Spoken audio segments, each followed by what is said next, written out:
How's it going? Today I'm here with my WWE Greatest Royal Rumble 2018 review. Of course, the Greatest Royal Rumble took place live exclusively on the WWE Network this morning at, of course, 12 Eastern, 9 Pacific.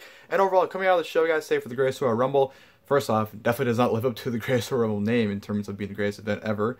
But I will say, it was a good show. You know, I thought I had fun, but the best way I can honestly describe the show is I pretty much had the same feelings for WrestleMania as I did for this show. I felt like the show had its moments. It had some great matches, it had some good moments.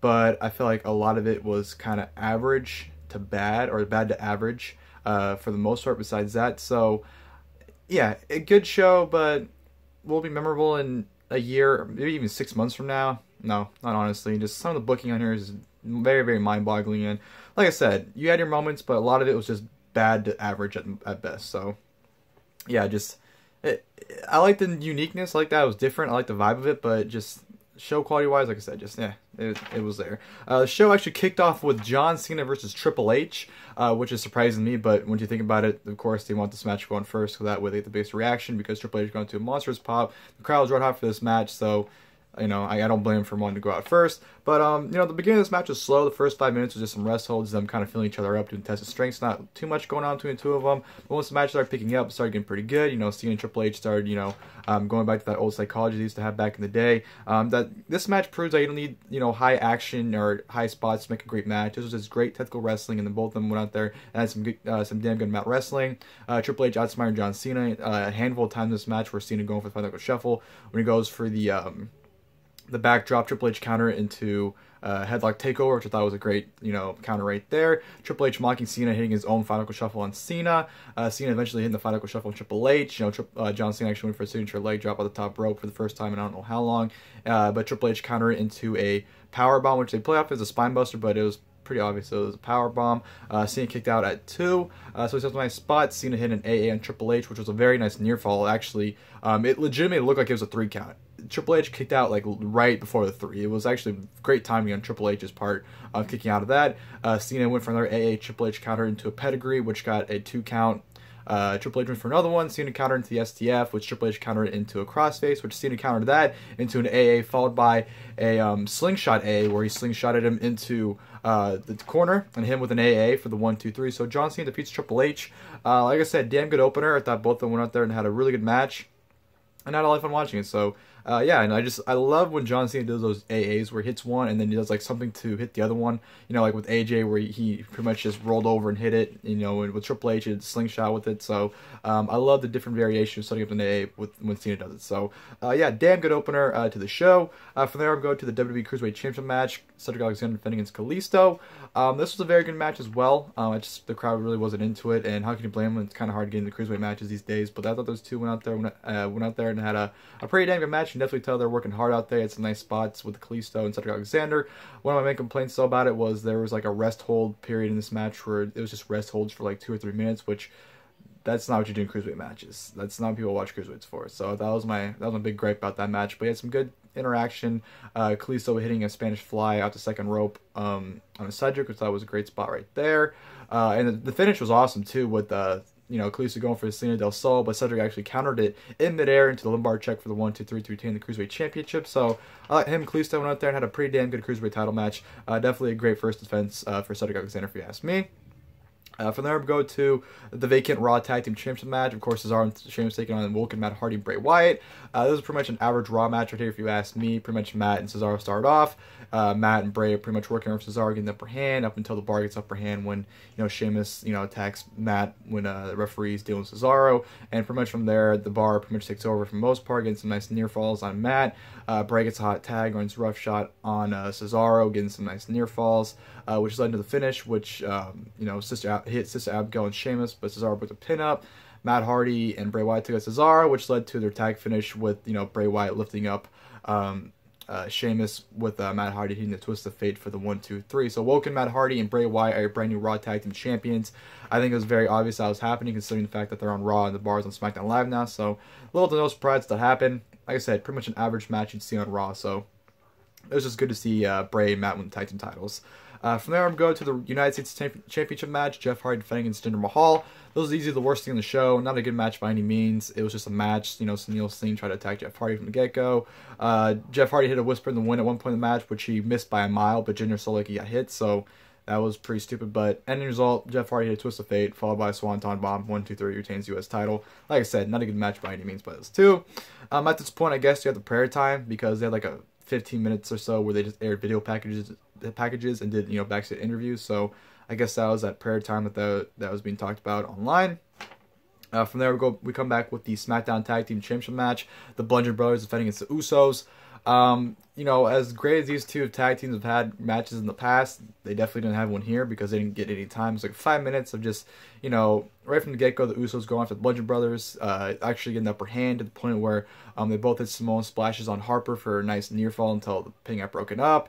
And then, of course, the Bludgeon Brothers just took over, took out both the Usos, which led to the finish with Harper hitting the full Nelson powerbomb, assisted by Rowan onto one of the Usos, I forgot which one, for the 1, 2, 3 finish. So Bludgeon Brothers retained against the Usos. Like I said, it was a match that was rushed and didn't get any time, so you didn't really get an opportunity to do much with those two tag teams, unfortunately. So that was that. Sorry, my back was hurting.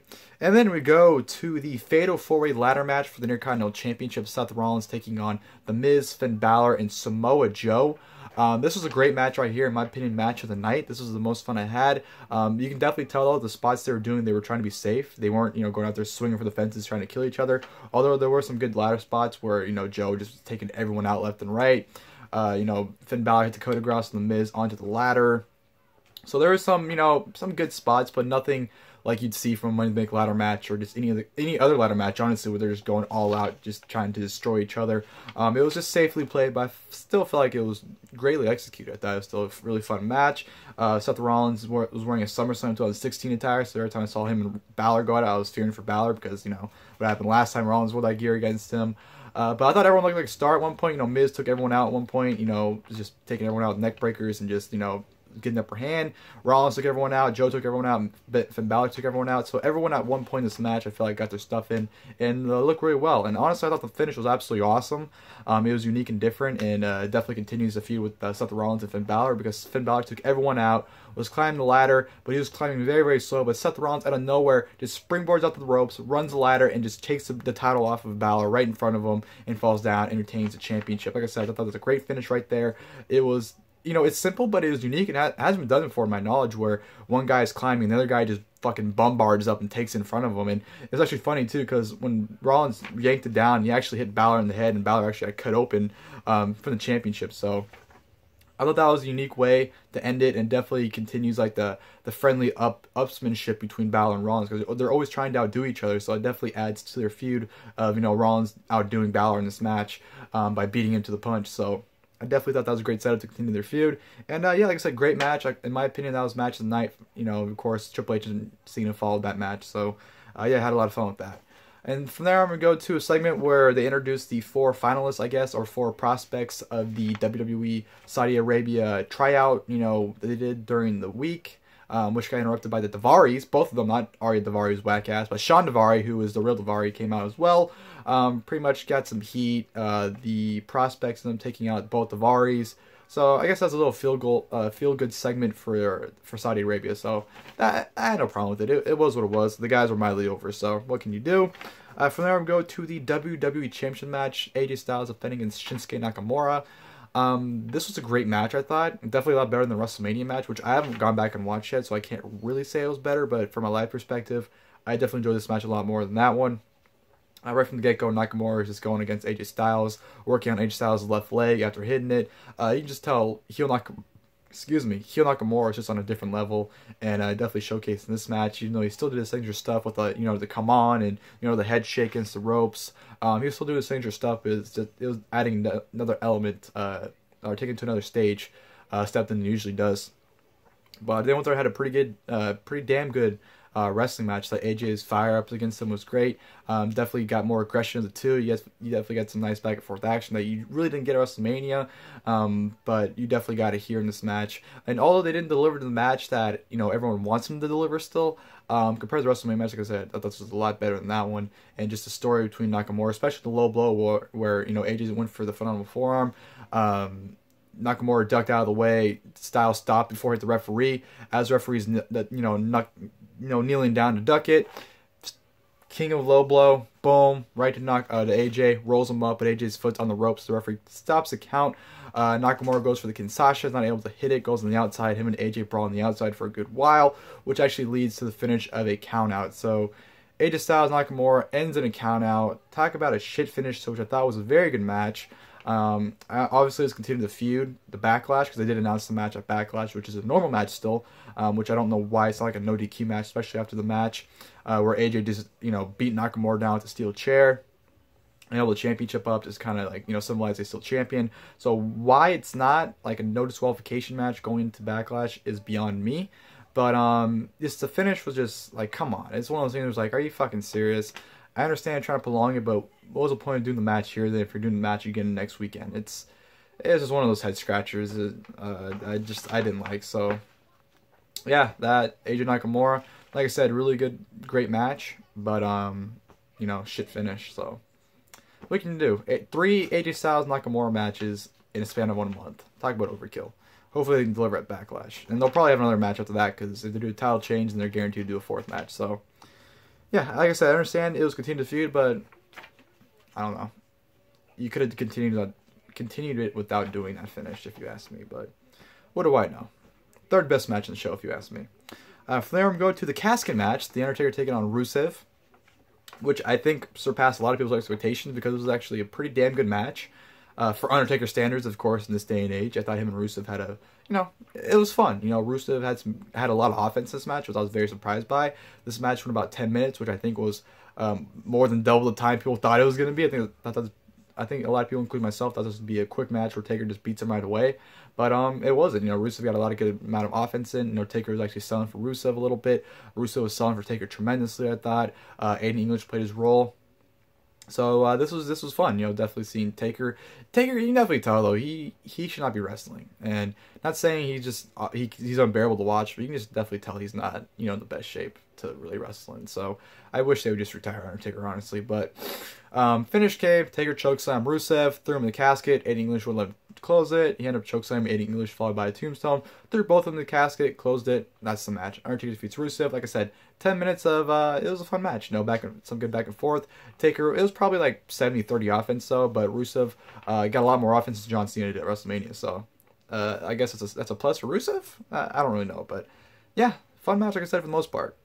From there, we go to the steel cage match for the Universal Championship. Brock Lesnar versus Roman Reigns.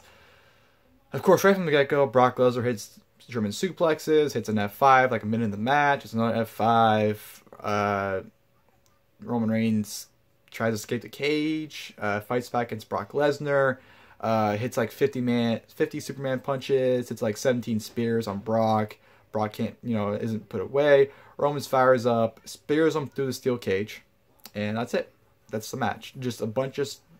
I tweeted at the beginning of the match, too. All this match can be... I'm pretty sure everyone knew it would be all this. So, but suplexes, F5s, Superman punches, and spears. I can't lift the 4th finger. There we go. And that's all the match was for about 10 minutes. And it wasn't fun. It wasn't entertaining. And the finish literally made me laugh. Like, I'm at the point in my life now where I laugh at wrestling, at stupid things. Like, before I'd be like, oh, come on. But now I'm just like... I legitimately laugh because I can't believe how fucking stupid they can be sometimes. So, yeah. Roman Reigns, they both go outside, but I guess Brock's body hit the ground first. So he technically won, even though Roman Reigns' feet hit the ground first. Because Brock's feet were on the cage. But, yeah, Brock Lesnar walks out still Universal Champion like I predicted. Just did not see the title switch happening here. And they cannot do another fucking match. If they bring up on Raw that Roman's feet hit the ground first and therefore gets another rematch, I don't fucking know what the fuck they're thinking. They cannot do another match with those two. Roman Reigns is pushed. He can't beat Brock Lesnar at this point. You have to go with Braun Strowman. Roman Reigns has looked bad so many times. There's no way in fuck you can make him beat Brock Lesnar at this point. None. It's just laughable and mind-boggling and just like, come on. Are you fucking serious? Brock Lesnar still Universal Champion, which honestly I did want it to happen. Like I said in my prediction video, I wanted him to retain, and he did. And I predicted him to retain. So, yeah, Roman Reigns is not beating him, hopefully. Hopefully they save him and Braun for whatever pay-per-view, which Braun beats him, especially after tonight. So, yeah, just it's laughable at this point what they're doing with Roman. It really is. So, the match itself wasn't good. Yeah, it's another not a... I'd say the WrestleMania match is better, but this definitely was not good by any means. And then we go to the main event, which was the 50-man Greatest Royal Rumble match. Of course, 50 men for the first time in the Royal Rumble, which the winner not only got a trophy, but the Greatest Royal Rumble Championship as well. Don't know why they get a championship, but it is what it is. So, the match itself was fun. I don't think it was great by any means. Definitely not great compared to the Royal Rumble match we actually got in January. That was a fucking amazing Rumble match. But this was just a glorified mid-card jobber Rumble with a handful of big names. And that's all it was. You know, Daniel Bryan and Dolph Ziggler started off, which Daniel Bryan broke the record for the longest appearance in a Royal Rumble match. So, thank God. I've been waiting for that Mysterio record to be broken for years now, and Daniel Bryan definitely was the right guy to do it. So, very, very happy about that. Daniel Bryan went pretty much the entire... Daniel Bryan started the match and was in the final 3 out of 15 men. Definitely deserved that. But you got some weird appearances. You got some sumo wrestler that made an appearance, which didn't make any fucking sense to me. You had a handful of NXT guys like Tucker Knight, why him, I don't know. Some unknown guy, whatever the fuck his name was, I don't remember what it was. Dan Matha, no one knows who he is. Roderick Strong was in it, who I popped huge for. Very, very happy to see Roderick Strong in this match. Kurt Angle and Daniel Bryan going at it was a sight to see. Love to see a match between two of those in the future, without no doubt. Mark Henry was in it, which we knew, but he has a good moment with him throwing out the sumo wrestler. Who else was in it that was pretty noteworthy?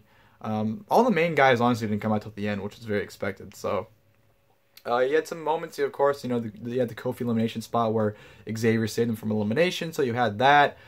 Chad Gable and Daniel Bryan go at it. You had some great interactions with some other guys. Like, I think everyone's goal was to go against Daniel Bryan because almost everyone that went in the ring went straight after Daniel. So, I think that was everyone's goal in this match, to go straight after Bryan. But, him and Gulak had a great interaction. When Orton came out, Orton hit a great RKO on Apollo Crews. Great Khali was in it, who immediately got thrown out. Hornswoggle was in the Royal Rumble. Horn-fucking-swoggle. They brought him back for this match. Okay. Mike Kanellis, who I guess might have broken Santino's record because he went in and got thrown right back out. So, welcome to the Royal Rumble, Mike Kanellis. By Mark Henry, I believe, that threw him out. Or, I could be wrong, but I forgot who threw him out. But Mike Kanellis was just in and out immediately. I'm trying to think of what else happened. If anything else really happened, I guess it wasn't that memorable considering I can't remember it. But yeah, like I said, it was pretty much a glorified just jobber to mid-card Rumble with guys like Primo, the Ascension, just pretty much all the low mid-card guys that no one was reacting to. Like I said, they saved everyone for the last. Braun Strowman came in the last handful of guys. Bobby Lashley, Jericho's number 50. So pretty much everyone that was noteworthy was brought up to, at the end, besides Kurt Angle and Daniel Bryan, really, who those two came out in the first 15. Daniel Bryan's number 1, I think Kurt was like number 16 or 17, something like that. But yeah, at the end, that's when it started really picking up because everyone was just going apeshit because everyone's in the ring. Braun Strowman's throwing guys off the Rumble. Shane McMahon was in the Rumble, of course, who had one of the best spots in the match because he hit a coast-to-coast on Kevin Owens. Bryan was set up for another one onto, I believe, Big Cass. I don't know who he was setting up for, but Braun just took Shane and fucking did Undertaker stats where he took him off the top and just threw him off into the announce table. Sick spot, sick elimination on Shane by Braun Strowman, so that was absolutely awesome. Final 3 came down to Daniel Bryan, Big Cass, and Braun Strowman. Big Cass throwing out Daniel Bryan to just, fuck you, Big Cass, you piece of shit. Because I was really hoping for Daniel Bryan to win, especially at number 1 going the distance. He might as well have just won at that point. But of course he didn't. Got thrown out by Big Cass. Big Cass and Strowman got it for a little bit. Strowman eventually throws out Big Cass and wins. So Braun Strowman is the winner of the 50-man Greatest Royal Rumble match, which was expected. Honestly, like I said in my prediction video, it was either him or Daniel Bryan winning it. And obviously it was Braun Strowman. So Braun Strowman wins the Greatest Royal Rumble match. He is awarded the trophy as well as the championship by Vince McMahon and someone from Saudi Arabia. I wasn't sure who it was. They didn't really say who it was, but he he was awarded both the championship and the trophy to end the show. So yeah, that'll do it for the Greatest Royal Rumble rundown for the show itself. Like I said, I thought it was a good show, still had its moments, but for the most part, just everything was just bad to average at best. Nothing really to go out of your way to see. You know, you had a great Intercontinental ladder match, but, you know, it wasn't too memorable besides the finish. AJ Nakamura had a really good to great match. You know, Triple H and Cena had a great opener, I thought. So, you had your good stuff, but you also had your bad, like the decision of having Brock Lesnar defeat Roman Reigns the way he did. The Jinder Jeff Hardy match is just bad all around. So there was some questionable stuff, but, you know, Saudi Arabia, I thought they did a great job hosting the show. The crowd was into the show. You had some amazing pyro throughout the night, which almost everyone got pyro for the most part, it seemed like. So, like I said, it had its moments, but for the most part, just, you know, it was a good show. Nothing really much to it, but it was a fun special event. I did enjoy watching the show. I did enjoy waking up and then, you know, staying until 2 o'clock in the afternoon watching it, which it's odd waking up at 9 and watching a show till 2. So I don't know. I liked it was different, and I thought it was a fun show still for the most part. But yeah, a little different review, guys. If you guys enjoyed the video, please like below. If you guys like in the comment section below, leave your guys' thoughts on the Greatest Royal Rumble 2018 show itself if you guys would like. And as always, I'll see you guys next time. Thank you guys for watching the video.